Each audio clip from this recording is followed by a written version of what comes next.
Hi views, நம்ம இப்போ பார்த்துட்டு இருக்கிறது பார்த்தீங்கன்னா ஆஃப் கிரவுண்ட் வேக்கன் லேண்டை பற்றி தான் நம்ம பார்த்துட்டு இருக்கோம். இந்த லேண்டோட ஃப்ரண்டேஜ் நீங்கள் பார்த்துட்டீங்க 30 அடி ஃப்ரண்டேஜ். கார்னர் பிளாட்டுக்கு அடுத்த பிளாட்டு இந்த ப்ராப்பர்ட்டி வந்து பிளேஸ் ஆகிருக்கு. ஸோ 30 அடி ஃப்ரண்டேஜ், ஈஸ்ட் ஃபேஸிங் வரும், 24 அடி ரோட்டில் இந்த இடம் வந்து பிளேஸ் ஆகிருக்கு. ஸோ இந்த ப்ராப்பர்ட்டி இருக்கிற லொக்கேஷன் வானகரம். நம்ம பூந்தமல்லி ரோட்லேருந்து connection road Chettiyaragaram main road connect ஆகும். ஸோ அங்கே SVI ஸ்கூல் இருக்குது. அந்த ஸ்கூலுக்கு ஜஸ்ட் ஆப்போசிட் லொக்கேஷனில் டெவலப்டு லொக்கேஷனில் இந்த இடம் வந்து பிளேஸ் ஆகிருக்கு. 30 அடி ஃப்ரண்டேஜோடு இருக்குது, 24 அடி ரோடு, அரை கிரவுண்ட் லேண்டு கரெக்டாக.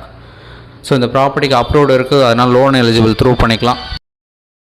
தென் இந்த இடத்துக்கு உண்டான ரேட் பார்த்திங்கன்னா 8500 இதுக்கு முன்னாடி சொல்லியிருந்தாங்க. இப்போ 8300 ஒரு ஸ்கொயர் ஃபீட் ரேட் எதிர்பார்க்குறாங்க. அதுவும் நம்ம ஸ்லைட்லி நெகோஷியல் பண்ணிக்கலாம். லோன் போகிறதுனா கூட தாராளமாக மூவ் பண்ணலாம். அப் டு 70% நமக்கு தாராளமாக கிடைக்கும் லோனு. ஸோ ப்ராப்பர் ரெசிடென்ஷியல் ஏரியாவில் அப்ரூவ்டு லேண்டை சைட் பார்க்கணும்.